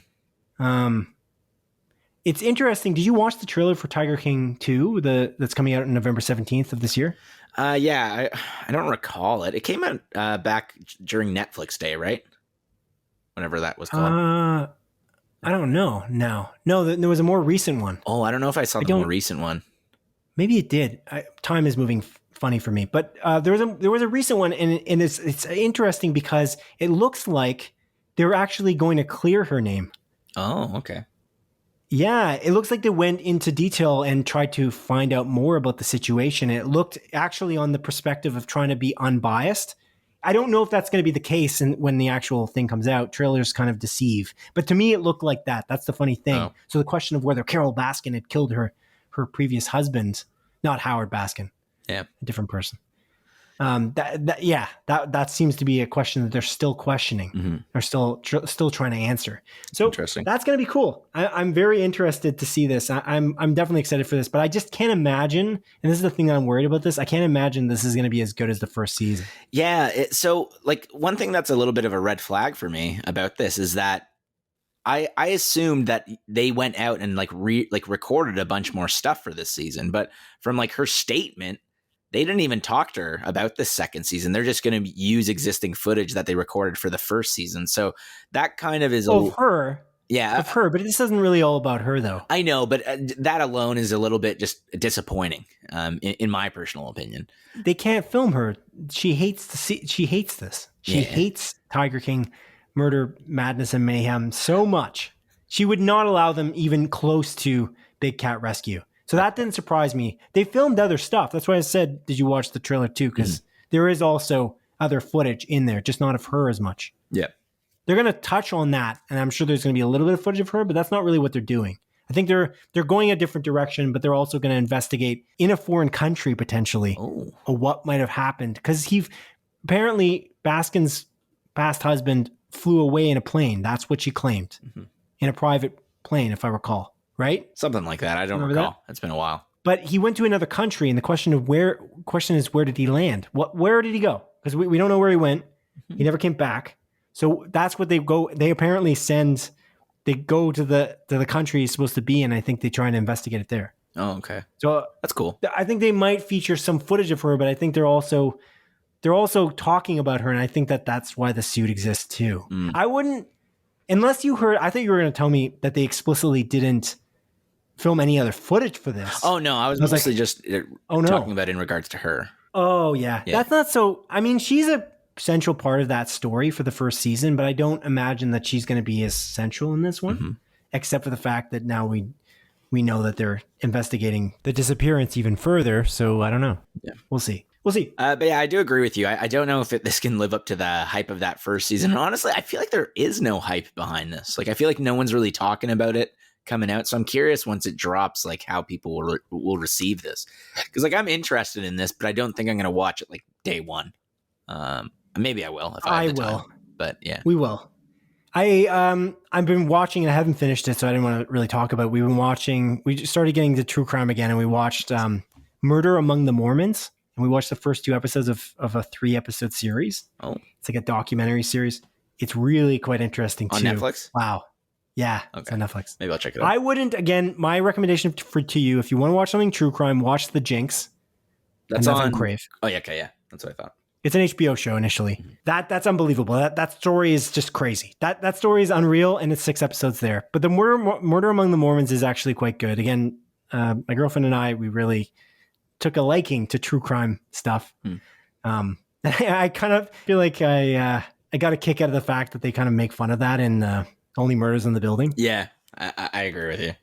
But yeah. Yeah, I used to watch like some true crime stuff with like my ex, but I don't know, like true crime never really interested me specifically. Like I would watch it with her, but never on my own. Oh, okay. But you like Tiger King, though. I did. That is true crime. Yeah, I did watch it with her though. So like that is a thing. But I did really like Tiger King. I'll probably watch it. If you're going to watch it like during its initial release, then I will, so we can talk about it in detail. Yeah, we will. Okay. My girlfriend and I, we have like a list of movies and shows that we are watching together, and that's on it. So we are definitely anticipating this. We'll see. I just hope it's good. Me too. That's my only concern. Okay. Cool. All right. Now on to the montage, a sequence of our show in which I briefly present the week's smaller news stories as Adrian delivers a brisk verdict. Number 1. As publication Variety reports, Network Stars has renewed the Stephen Amell starring wrestling series Heels for a 2nd season. I heard that this show is pretty good. Oh. It's reviewed incredibly well. Number 2. As Variety reports, Schitt's Creek stars Dan and Eugene Levy have both been tapped by 2 separate networks to host and produce reality TV programs. Eugene Levy was hired on for the Apple TV Plus travel series The Reluctant Traveler, while Dan Levy was tapped by HBO Max to help run a cooking competition called The Big Brunch. Cool. I love cooking competition shows. Number 3. As followed by The Hollywood Reporter, Modern Family actress Sofia Vergara has been cast as Colombian drug lord Griselda Bianca, aka the Black Widow, in Netflix's upcoming 6-episode limited series called Griselda. I guess Disney recast Scarlett Johansson. Weird. It's a joke, Simon. Just, you know what? Sometimes you can laugh a little bit harder, okay? You don't have to make me feel bad about making these jokes, okay? Number 4. As Variety reports, production has recently halted on Marvel's Black Panther Wakanda Forever film due to Shuri star Letitia Wright's recovery from an on-set injury that occurred in August of 2021. That's too bad. Hopefully she has a speedy recovery. I'm curious, though, like, this is putting my tinfoil hat on here. She is a vocal anti-vaxxer, so I wonder if that plays any part about this. Number 5. According to Deadline, Sex and the City actor Kim Cattrall has recently been cast in Hulu's How I Met Your Mother spinoff series, How I Met Your Father. Ooh, I'm excited for this one, actually. Hopefully it's on Disney's Star here in Canada. Number 6. As Deadline reports, Ted Lasso actress Hannah Waddingham and Veep actors Sam Richardson and Tony Hale have all been cast in the Disney Plus horror comedy film sequel Hocus Pocus 2, alongside original Hocus Pocus cast members Bette Midler, Sarah Jessica Parker, and Kathy Kajimi. that's cool. I mean, good cast, obviously. I don't really care for Hocus Pocus, though, I'll be honest with you. Number 7. As noted by The Hollywood Reporter, Lost actor Daniel Day Kim has been cast as Fire Lord Ozai in Netflix's upcoming Avatar: The Last Airbender live-action TV series. That is incredibly great casting. Incredibly great. Number 8. As Variety reports, director Christopher Nolan's upcoming Robert J. Oppenheimer-centered World War II film has recently cast actors Robert Downey Jr. and Matt Damon, after already hiring on Cillian Murphy and Emily Blunt to the star-studded ensemble. That is a star-studded ensemble indeed, Simon. I can't wait for this one.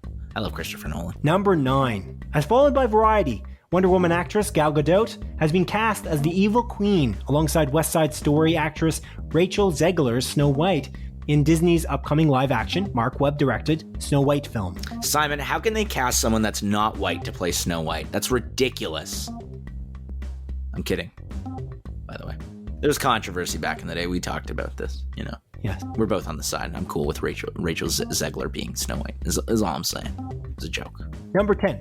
As Variety reports, the Mighty Ducks headline star Emilio Estevez has chosen not to return for the second season of the Disney Plus TV series The Mighty Ducks Game Changers due to a disagreement regarding production studio ABC Signature's vaccine requirement. So Simon, I'm going to put on my tinfoil hat here. And I think that it might be because Emilio Estevez actually got into injury on set back in August. And that's why he's leaving the show. And that concludes the montage. That was a pretty good joke. I appreciated that. That was Thank good. you. That was a good call out, a good call back, as they say. That is a strange situation. It's funny, when I read the Mighty Ducks Emilio Estevez thing, and I saw recently the same kind of, well, not the same thing, but the Shuri Letitia Wright recovery thing, I did remember the fact that she wasn't a big fan of the vaccine. Mm-hmm. But then she also recently said, specifically after the Hollywood Reporter said that she was talking on set to the Black Panther cast and crew about how she was anti-vax, she specifically called out that's a lie and she was not doing that. But the injury, I tried to look up what the injury was and I couldn't find out what it was exactly, and it was in August. Yeah. And now it's November. So what was the injury? I don't know. And there's got to be a vaccine requirement on Disney's sets because ABC Signature has a vaccine requirement, and we reported on that a while ago. Mm-hmm. So I wonder if she got the vaccine. I couldn't find out if that happened or not. But the report says that she specifically was injured, and that's exactly why. They halted production, because they couldn't go ahead without her anymore. They were filming all up until this point. She was living in London while they were filming. It's not like she was filming injured. This has been months now. She hasn't been filming. Oh, okay. So the only way I would believe this is by putting on a tinfoil hat, as you say. Instead, I'm going to choose to believe that she is vaccinated and injured and staying in London while she recovers. And I wish her a speedy recovery. Okay. But it is interesting. I do wonder. I wonder as well. It's crazy, though, that this guy would just... He's the headline star, and I don't think Emilio Estevez has been in very much lately, so it kind of makes me sad that this happened. Anyway, let's move on, Adrian. What do you have for me, buddy? What do you have? What do you got for me? I got new releases for you, Simon. So let's just jump right into it. This is for the week of November the 8th to the 14th. It's Monday to a Sunday, as it regularly is. The first couple movies are coming out on Wednesday the 10th. That first one is Passing, which is a Netflix original movie.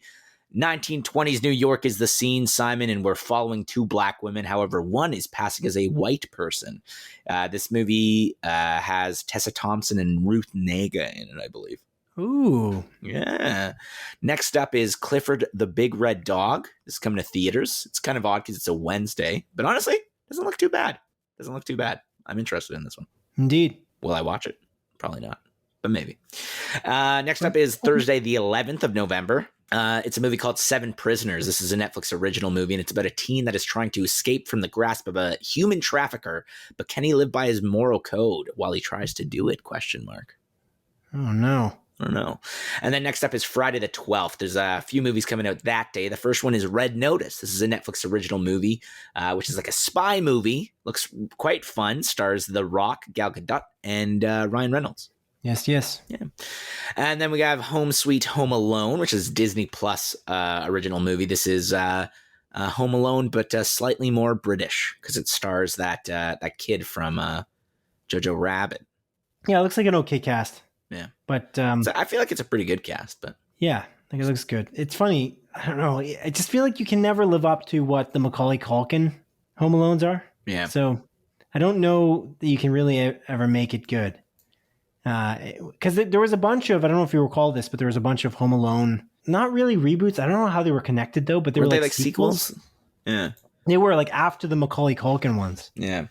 But they just never lived up to the hype of the first two. It Home just Alone felt like a 3. waste. Home Alone And this 3. isn't going to theaters, so Yeah. I feel like Oh, it's going to theaters? it's not. That's my point. So I wonder if like really how good is this? Although there were a bunch of movies on Disney Plus that didn't go to theaters that were premiere access. So to be clear, but Well, Luca, that movie is awesome. Didn't go to theaters. Wasn't premiere access. it is. But I don't know. Well, yeah. Are you comparing this to Luca? Probably not. No. I'm Or just saying Soul? that as an example. Soul to me was one of the best movies that Pixar has ever made for me. I really do love it. So yeah, Home Alone 3. So yeah, they switched out the kid, but it's still like technically a sequel. was it the same like the Wet Bandits? Same actors? No. I don't think so. It was different people. Yeah, it's fully different people. It's That's just stupid. It shouldn't have been Home Alone 3. That was like a cash else. grab because they realized that wasn't it made like years later too, like 5 years later or something like that at least? Yeah. It's 1997, that one. Oh, okay. Is Scarlett Johansson in Home Alone 3? What? Is it? Is she? I think so. Really? I'm looking this up right now. Home Alone 3 cast. Yeah, Scarlett Johansson's in it. What's it rated on Rotten Tomatoes? Maybe I'm thinking of a different one. It's not rated well. Okay. Yeah. Interesting. She looks so young. It's funny. Okay. Yeah. Anyways, that one, I don't care to watch it. I doubt it'll be good. Next up is a movie called Mayor Pete. And this is a Amazon Prime Video original movie. And this follows Pete Buttigieg. Buttigieg, as he runs for the presidency of the United States. He lost. Spoiler alert. Yeah.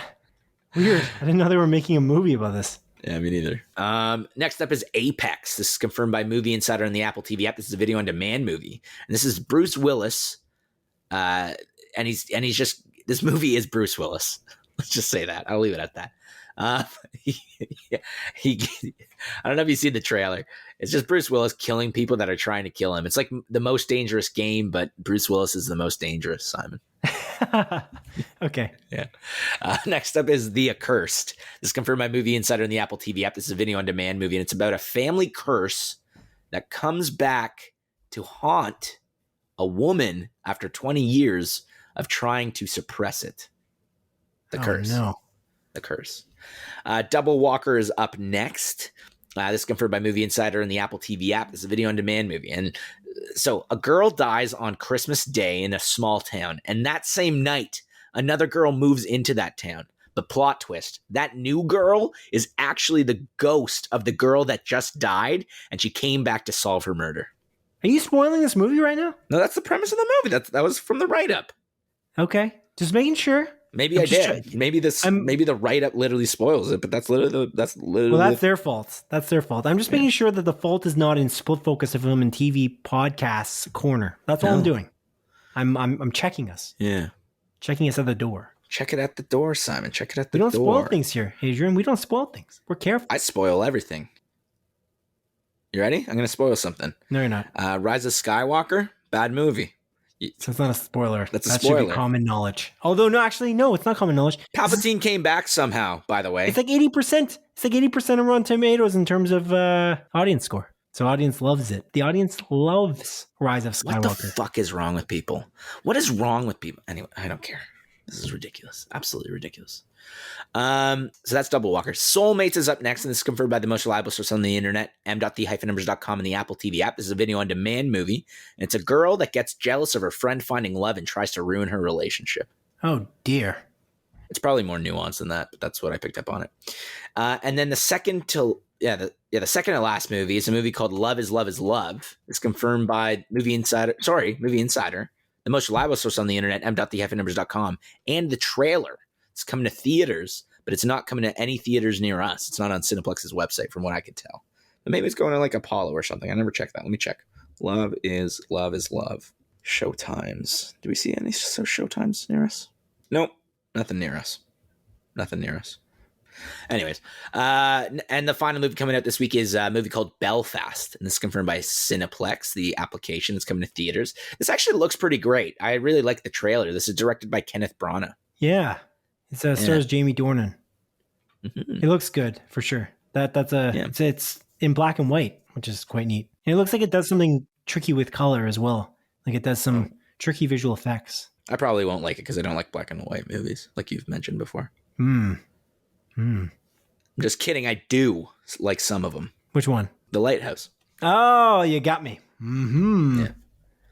Yes. Anyways, but that's all, baby. That's it. That's all. I'd like to point out that I just kept typing in. I wasn't sure how many Home Alone movies there were, but instead of typing into Google how many Home Alone movies are there, I typed in Home Alone 3, and then we obviously found the Scarlett Johansson one, and I typed in Home Alone 4, and then I found another one.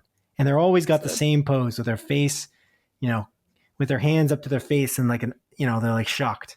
Every one of these kids. Anyways, I'm like, kids. Home Alone 4? Oh, it exists. Home Alone 5? So Home Alone 4 exists as well. Home Alone 6? They're on Home Alone 6, Adrian. Is that Home Alone's Sweet Home Alones or whatever? Yes. Oh. So Home Alone 4, this is interesting because Home Alone 3, it stars a kid named Alex. But Home Alone 4, they bring back Kevin McAllister, but it's played by a kid named Mike Weinberg. So they bring back the McAllisters. Oh, no way. Yeah, in Home Alone 4, the Home Alone Forsaken, as I'm going to call it. I just feel like, though, Home Alone 5. I feel like the foolishness, though. Home Alone, The Holiday Heist.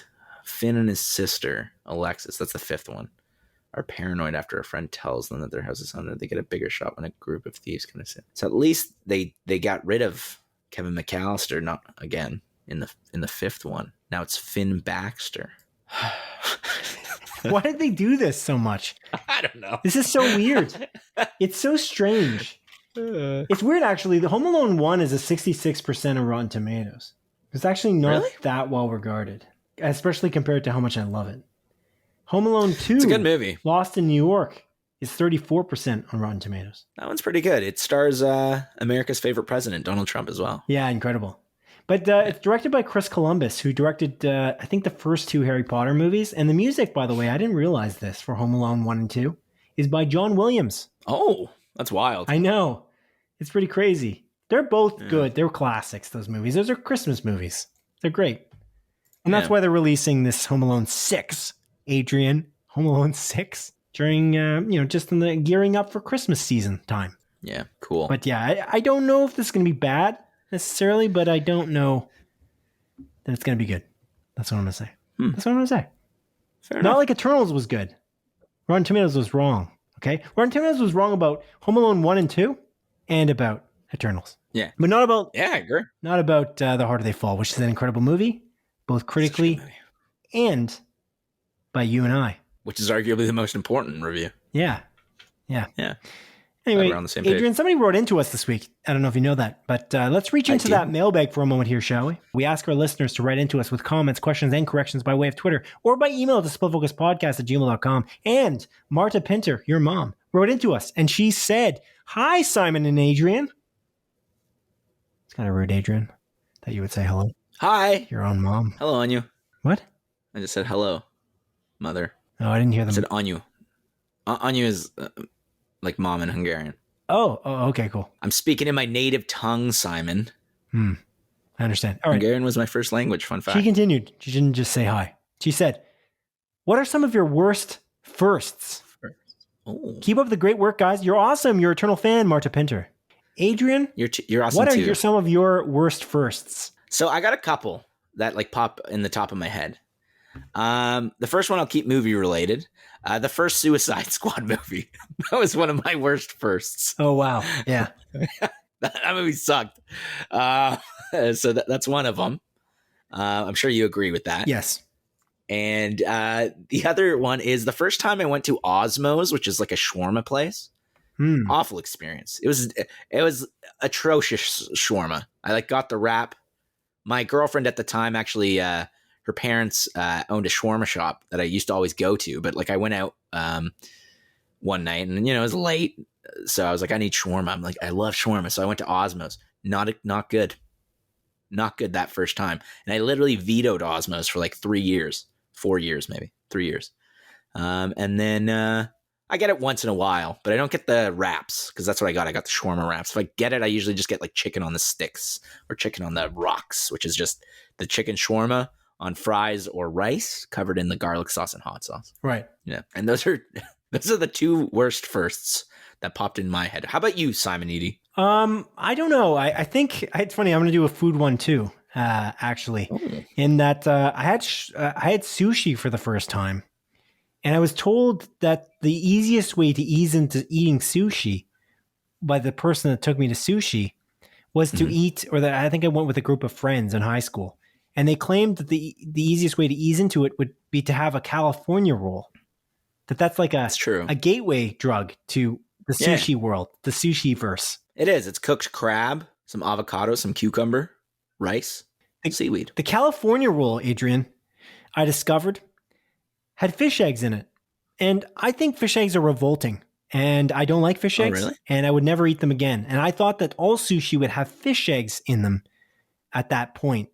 And I'll eat fish eggs now, potentially, because I've grown acclimatized to it. But the thing that grossed me out the most was fish eggs. I was also a biology student, so I'd seen fish come out of fish eggs. I'd seen fish eggs be created. I'm not a fan of fish eggs. There's nothing good about fish eggs that makes me think that that's appetizing. And so I had that. I'm like, I like the texture. I thought I hated sushi, but I really just hated fish eggs. To me, the best gateway would be like the salmon on plain rice. That's actually makes way more sense. It's salmon. I don't know. I love smoked salmon. I love salmon. It's my favorite fish. And salmon's not a fishy type fish. It's very good and it's plain rice. So yeah, I feel like a lot of people, like their biggest thing is that they're eating raw fish. Yeah, but I don't want to eat raw fish eggs. I'm good. Oh, I love the idea of just eating fish babies. Yeah, good for you. But anyway, that was a problem. That was a bad first, and I didn't eat sushi for like years. I'm like, I don't like sushi. I didn't like sushi. That's barely sushi. Barely. It's barely sushi. You're right. Anyway, I made sushi at home. Actually, there's a place called Coddle's Catch. I must have told you this before. There's a place called Coddle's Catch in Kitchener. Yeah, near where we live, and they have sushi grade salmon. And I made like a bunch of like spicy salmon rolls and just like salmon on rice and stuff. It was really good. I just made it in the comfort of my own home. That's great. So it's a lot of work. Moral of the story now is I love sushi. By the way, I adore it. Oh yeah, me too. It's amazing. Yeah. I want to go to Japan and eat sushi there. I'm going to go to Japan at some point in my life. Yeah, that would be a cool place to go. 2 years. I'm going in 2023. I'm saying it now. Going to Japan in 2023. I wouldn't call those things because, I mean, we just got through like a global pandemic where flights were I'm going in 2023, okay. Simon. Let me believe. All right. Sounds good. Good to know. My last thing that I want to point out, the last worst first that I'd like to say, I'm sure there's others, but this is the one I thought of here, is I watched Batman vs. Superman for the first time. And we talked about that here, but I liked the movie until the Martha scene. I thought the Martha scene was absolutely atrocious. And I couldn't believe how hokey it was and cheesy. And it just struck me as like, what did they do? What is Zack Snyder doing here? But over time, I became, again, kind of acclimatized to it. I was okay with it. And it didn't strike me too much as a plot hole. And I got used to it. And now I believe that Batman vs. Superman is indeed a good movie. Greatest movie ever made. No, definitely not. You agree. I do love it. I do like it a lot, as we've discussed many times on Split Focus, a film and TV podcast. And I thank you, Marta Pinter, for writing into us. That's the kind of write-in. I mean, all of the write-ins that we've ever gotten are great, but I like the short and sweet nature of this write-in. Mm-hmm. I also love Kenneth's emails, by the way. Kenneth, he puts a lot of effort into his emails, and I appreciate that. They're awesome. He writes very thoughtful emails, and I appreciate that too. But you can too write into us, listener. You can write into us. Well, you're listening to me speaking to you, but you're on the podcast. You're the presenter. Yeah. You know that, right? Yeah. Okay, good. Let's make sure we're on the same page. Me? But you also can write into us, listener, at splitfocuspodcast@gmail.com. Jesus Christ. I'm kidding. I'm sorry. At splitfocuspodcast@gmail.com. Please write into us with anything. Like one of these, little what if type scenario emails, a little short and sweet. You can write into us about what you ate today. You can write into us about your favorite movie. You can ask us a question about, I don't know, whatever you want. Doesn't matter. It doesn't matter. I'm asking you to write into us with clarifications, corrections, perhaps. But that's pretty much it. Adrian, do you have anything to add before we wrap this podcast up? Honestly, Simon, no. I had a great time with you today. I think this was fun. And I really enjoyed our in-depth talk of both Eternals and The Harder They Fall. I did as well. And audience members can look forward to, if they'd like, if they've watched Eternals, and a closer look episode, which is a bonus episode of Split Focus, a film and TV podcast, in which we will go in deep into Eternals and talk about the spoilery topics that we did not talk about on this episode 71. Okay. So that's something. That's probably going to launch on Wednesday of this week. Other than that, I ask each of you, audience members, each listener, to potentially subscribe to us on Apple Podcasts, Spotify, Google Podcasts, Amazon Podcasts, Audible, wherever you're listening, just because it does help us out quite a bit if you subscribe, as well as if you could write a review on any of those particular podcast websites. That helps us as well. Other than that, thank you for listening to the 71st episode of Split Focus, a film and TV podcast. My name is Simon Eady, and this is Adrian Panther signing off. Yeah, it's me, Adrian, and you know what? I agree with Simon's sentiment from earlier in this episode that Batman v Superman is a great movie. And that's it. That's all. I'll keep it brief. Have a good night and take care. Goodbye. Goodbye. Take care. Goodbye. What was it? So well good, Robin Wood. So well good, Robin.